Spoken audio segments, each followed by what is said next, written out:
Shout my hip hop since 1987 niggas. Hip hop since 1987.com.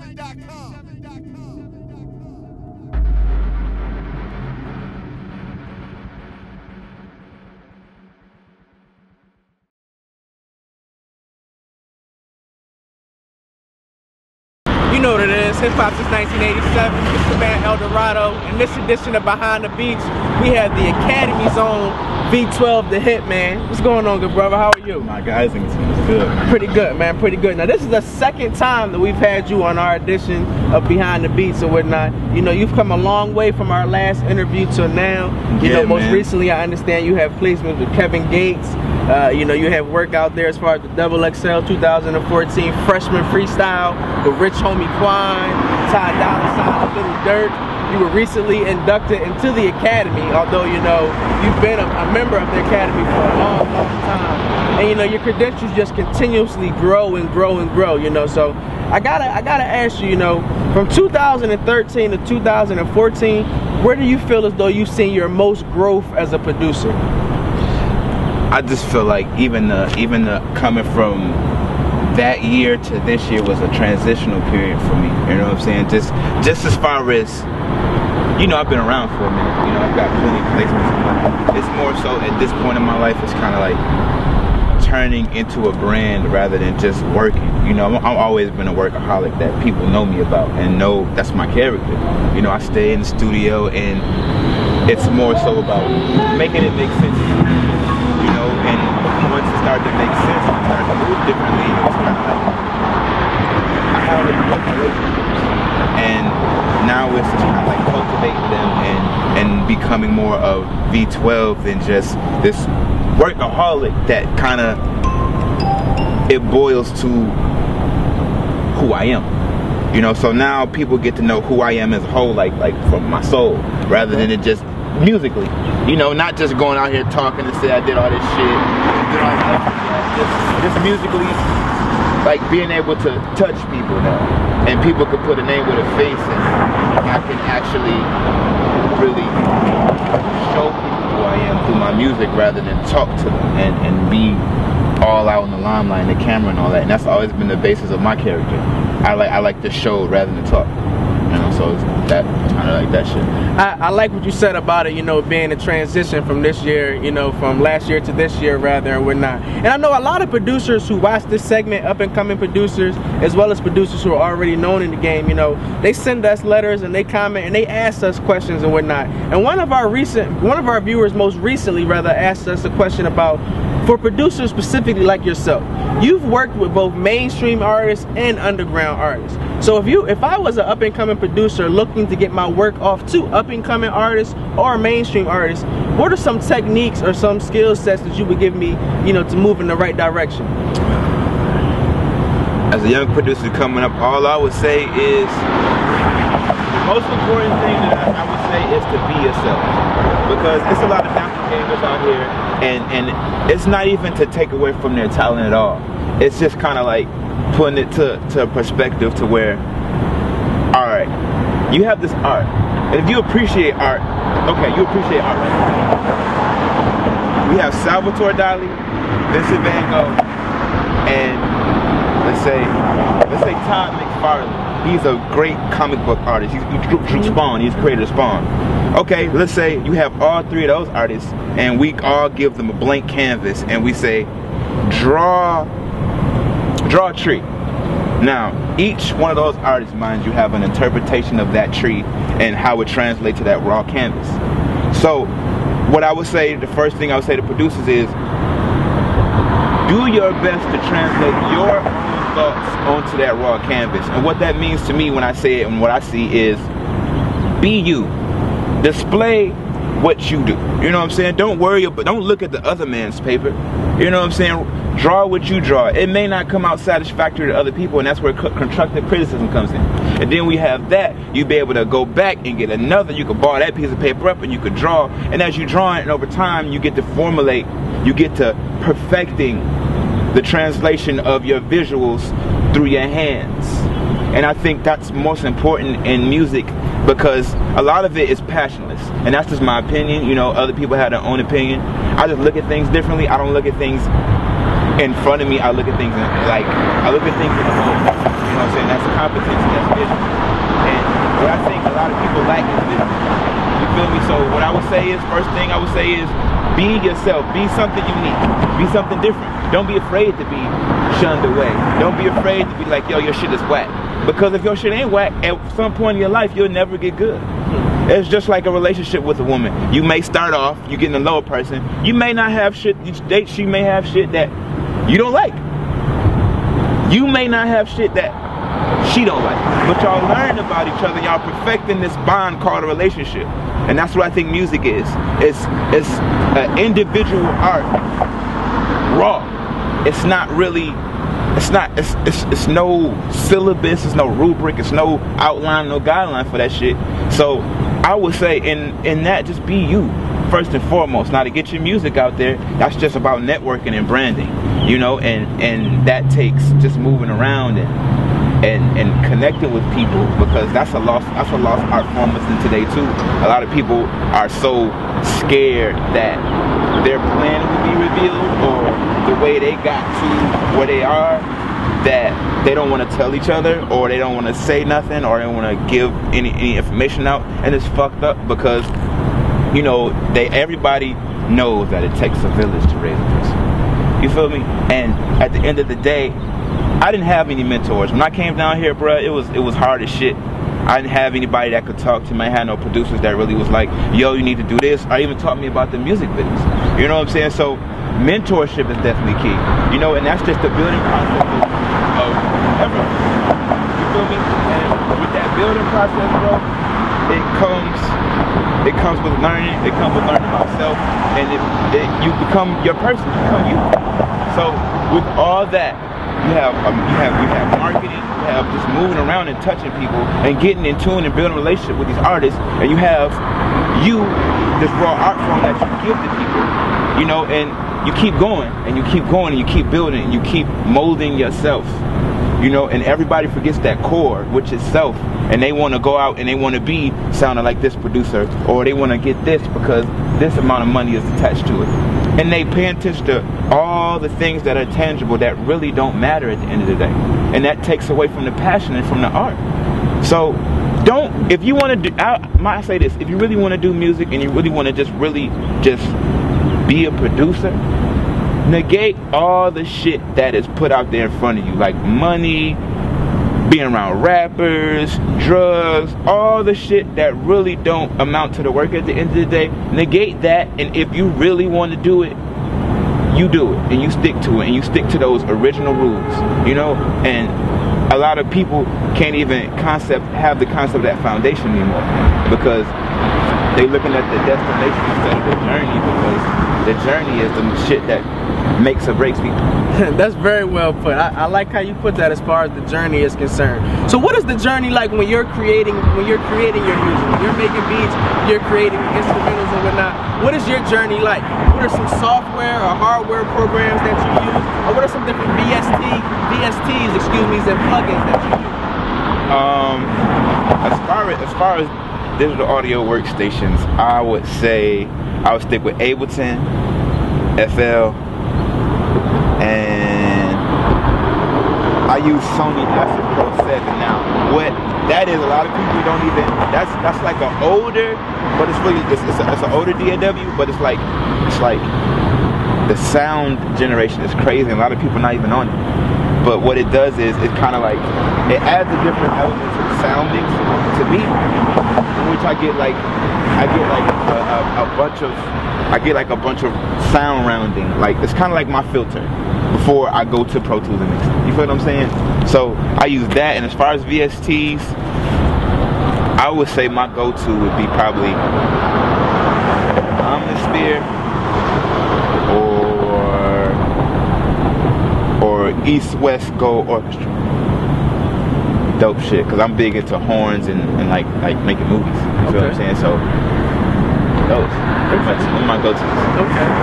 Now, I gotta ask you this, you know, with your involvement as far as the academy is concerned, for a long time you've been a member of the affiliates, as far as, you know, the engineering different projects with DJ Drama, Don Cannon, DJ Sense, you know, doing different programming as far as the radio show is concerned, you know, Hot 107.9, as far as satellite radio and whatnot. So that's a lot of shit. We know that Cannon has a new position in Def Jam. Drum has a new position in Atlantic. So can we possibly see V12, you know, on any big projects in the coming future? I mean, I'm always gonna be a part of big projects regardless, because I'm gonna make it happen that way, and I'm gonna get to where I need to get. Definitely, I've definitely got my hands in a lot of projects. You know, even before those positions were solidified for them, it was kind of like I had my hands in projects, you know, and it was kind of like, yo, all right, because what I bring to the table, bro, is not like it's not a beat maker mentality. It's not a I kind of look at things as a movie, bro, and I want you to go on this journey with me. Okay, when I create music, my first initial beat is a blueprint. It's a blueprint for my vision. And imagine studying for a test, bro, about some shit that you would never take into the world, like arachnids or biology, if you're not going to college for that shit. Now imagine you in high school, you got a test on that shit, and you cramming. It's like 2 chapters you gotta study. You gotta know what spider has this amount of legs and how it jumps, how it webs and captures prey. Okay, you gotta study all that shit, and you gotta test the next day. All right, you study for that shit, you gotta test, and then when you take that test, it's kind of like diary of the brain. You can release all that information contained from those 2 chapters onto this piece of paper, and then once it's released, you'll be like a 97 to 98%. That's A. And once you release that, it's done. You don't gotta remember that shit anymore. And I kind of have that way on making beats only because my beats are just kind of like raw passion and emotion. Like when I go into the studio and make something, I don't think. It's not like a thought process or anything I go to. It's just kind of like I feel it. And it's just diarrhea of the emotion.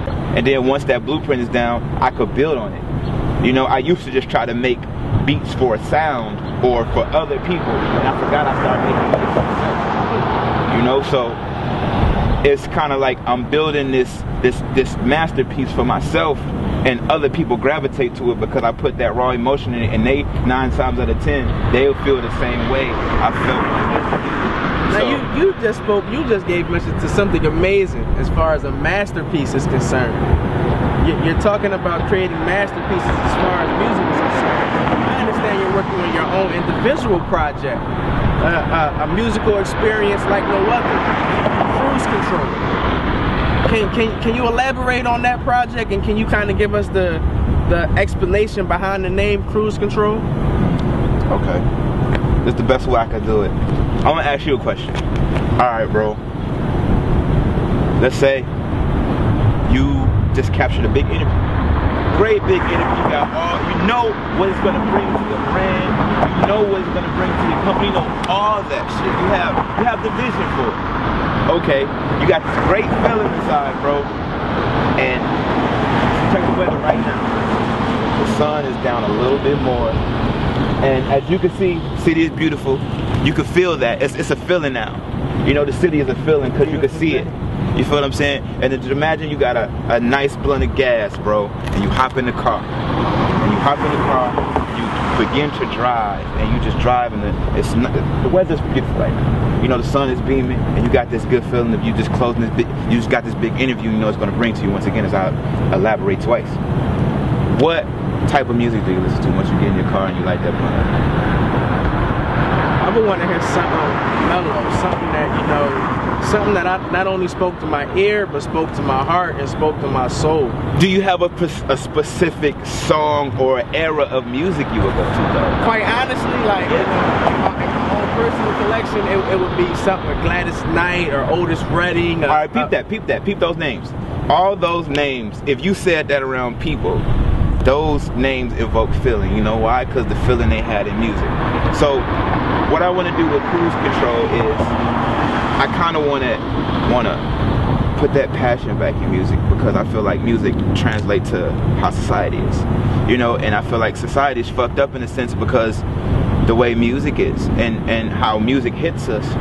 Our bodies are 80% water, you know, and we react off vibration. Like, you hear those cars going past, we're gonna automatically look because the vibration is caused because of that, you know. But we recognize it as a car sound, but it's different car sounds, you know. So you can like, what kind of car is that? That's the depth of sound to me, and that's the depth of how we react to sound. Now, mind you, I'm not taking anything away from any artist these days, you know, but I just feel like a lot of music is passionless, only because the money is the motive, you know. And not that that's a bad thing. Of course, we all want to live comfortably, but I respect the art and I respect what music brings to people. So I want to create a project that makes you feel a certain way. No words, no artist, just straight music, like real music. Like, okay, you said Gladys Knight. Gladys Knight, most of her music was few words, and you gotta think about how music was back in the day. We didn't have Pro Tools. It wasn't a punch. It was like 5 to 10 people in a band, lead singer, backup singers, and it was just like, okay, we gotta make the song. We all gotta be on the same page. 1, 2, 3. Then we go on in this unison. And they all have this passion, this emotion, to create this banging ass song because they're all there doing it. It's not a let me record this verse and email it to this person and then email it to this person, put a record out. It's everybody in the same room with the same kinetic energy, with the same passion, with the same goal, bro. And they all had their roles. We had the bass player playing the drum. And it was a song written, but he took it another level because he was into it and he felt it. And we got the guitar player that is feeling it, you know. We got your basic, you know what I'm saying, shit you're supposed to follow. But when you just in art and you got your eyes closed and you feel it, he might go another note and advance harmonize it. And those moments captured, bro, are what make music. Why? Because it's not a loop, it's natural. It comes from right here. It's something that can't be written down. It's something that can't be structured. You feel what I'm saying? It's just raw. And I feel like my music is like that. You know, I feel like that. I feel like I affect people from being in the industry for, what was it, 08, so right now 6 years. Like, and being around and having ears from Wyclef Jeans to Chris Brown down to anybody, to Yo Gotti's, the Gucci Manes, and all of those. I've been around all these artists and I've worked with a lot of artists, and what they tell me about my music, and it's not even what they tell me, it's just like being in a room and just seeing their face look like they just bit into a lemon or shit like that, and they just let loose. And it's so dope to see people in my art in the same field as me feel the same way I felt when I made that. So right now I just feel like it's time to really put that out there in a dope way, rather than the typical way, like a beat tape or get a slew of artists and say, this is my single, this is my album. I want to give people music, like, cause I'm blessed with a talent. Now I'm saying it's a blessing. I want to be able to give that to people in the rawest form ever, without politics, without bullshit, without, you know what I'm saying? It's just like dope, bro. Like people remix dope so much to say, man, this is crazy. All right, and it's just kind of like, it's the basics, the foundation. It doesn't exist anymore. It's a whole bunch of extra preservatives and additives to the food that you have to prepare. And then when you're eating all the bullshit, you're really eating like it's like an upside down car loan. You might have 18% interest. Your fucking car note would be like $500, but only $150 going to the actual note that you play. The principle of it. You feel what I'm saying? That's what music is. They low principle, high bullshit. You know, so I'm just trying to be 100% principle. I totally dig that. I totally dig that. Now we know that cruise control is on the way. We know that you have different placements and things in store. As 2014 moves along, for those out there who may not be aware of your movement and want to follow you via social media, how can they go about doing so? Contact me at V12 The Hitman on Instagram, on Twitter. I do have a SoundCloud, is soundcloud.com/V12 The Hitman. I'm building a website. establish V2012. It's not done yet. It's in the works. And that's it, man. And just hear me in the streets. Hear me in the radio. Y'all know what it is. Your man Eldorado, hip hop since 1987. We live right now, downtown ATL on a beautiful day. Make sure you look out for Cruise Control and stay tuned and look forward to our next episode of Behind the Beats.